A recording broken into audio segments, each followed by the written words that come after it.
उम्मीद है आप सब खैरियत से होंगे। तो हमने स्टार्ट किया था शायरी में लतीफ़े।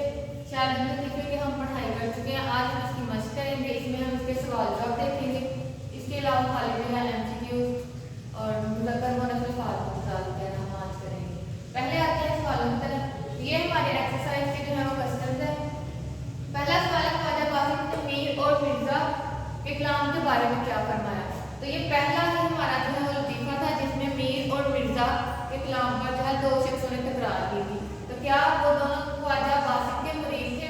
उन्होंने ख्वाजा बासित से जाकर पूछा कि आप इन दोनों के कलाम के बारे में क्या कहेंगे। तो उन्होंने क्या कहा, ख्वाजा बासित ने फरमाया कि मीर का कलाम आप है और मिर्जा का कलाम वाह है।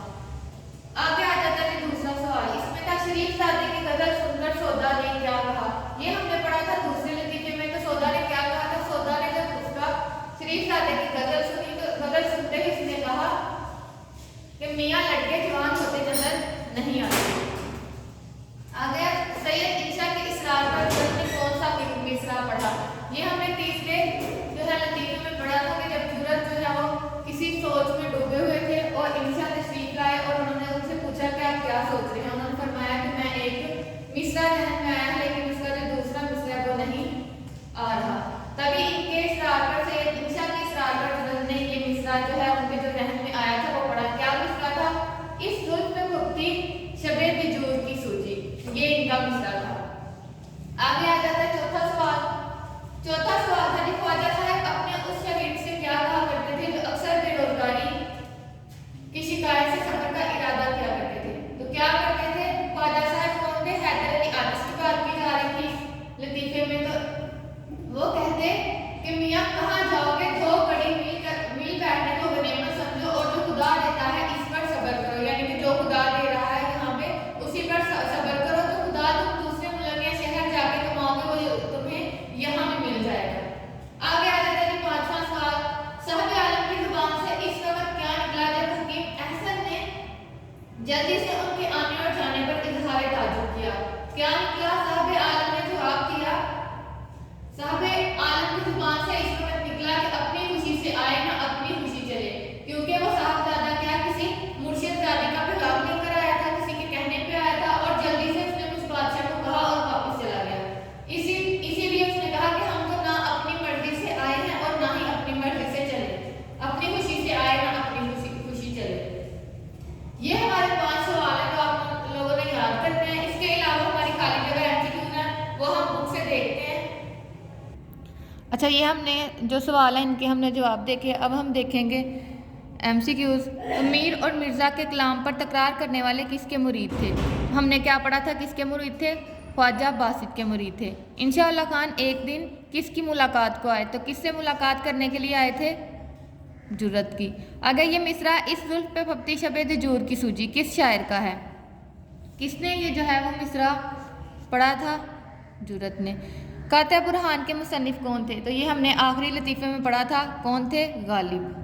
आगे आ जाता है हमारे पास खाली जगह। एक दिन लखनऊ में डैश के कलाम पर दो शख्सों ने तकरार में तूल खींचा। तो किसकी तकरार हुई थी, मीर और मिर्ज़ा की। इन दोनों के बारे में क्या है, दो शख्स आपस में तकरार कर रहे थे। मीर साहब का कलाम क्या था, आह, और मिर्ज़ा का क्या था, वाह। ग्रामीय कलाम पर डैश भी चौंक पड़े। ये हमने तीसरे लतीफ़े में पढ़ा था, कौन चौंक पड़े, सौदा। जब वो जवान लड़का जो है 12-13 साल का जो लड़का है वो कलाम पढ़ा था तब की ये उसी लतीफ़े में हमने ये पढ़ा था कि ग्रामी कलाम पर सौदा भी चौंक पड़े। अगर डैश ने कहा कि एक मिसरा ख्याल में आया है। किसके ख्याल में आया था, जुर्रत के ख्याल में आया था जब इंशा उसके पास आया था। जुर्रत हंस पड़े और डैश उठाकर मारने को दौड़े। जब उसने एक जो है दूसरा मिसरा बोला कि अंधे को अंधेरे में बड़ी दूर की सूझी। तो जुर्रत जो है वो हंस पड़े और उसके लकड़ी उठाकर मारने को दौड़े। डैश को डैश में बहुत दूर की सूझी। क्या था, अंधे को अंधेरे में बड़ी दूर की सूझी। चूँकि नाम भी क्या था, नाम भी डैश था इसलिए तमाम अहले जलसा ने नहायत तारीफ की। नाम भी उनका क्या था, अम्माम बख्श था। आगे एक शागिर्द अक्सर डैश की शिकायत से सफ़र का इरादा जाहिर किया करते थे। तो कौन करता था? उसका एक शागिर्द जो है वो बेरोज़गारी की शिकायत किया करते थे। एक दिन मामूली दरबार था, डैश भी हाजिर थे। तो कौन थे? उस्ताद इब्राहिम ज़ौक़। बहादुर शाह जफ़र का जब दरबार लगा तो उसमें उस्ताद इब्राहिम ज़ौक़ जो हैं वो भी मौजूद थे। इन्होंने डैश बादशाह से कुछ कहा और रुखसत हुए। एक मुर्शिदाज़ादा आया दरबार में, तो उन्होंने किससे कहा? आहिस्ता से उन्होंने बादशाह से कुछ कहा और वो चले गए। आगे आ जाते हैं हमारे पास अल्फाज के मुतज़ाद यानी कि उल्ट अल्फाज। कमाल, इसका क्या होगा मतलब? बहुत ज़बरदस्त। और इसका कमाल का मुतज़ाद होगा ज़वाल यानी कि ख़त्म होने वाला। आगे आ जाता है मतला। ये हम किसी गज़ल के क्या कहते हैं? पहले शेर को कहते हैं, और इस गज़ल का पहला शेर मतला कहलाता है, और इसका उल्ट होगा मक्ता, जो कि आखिरी शेर को कहा जाता है। आगे आ जाता है इसका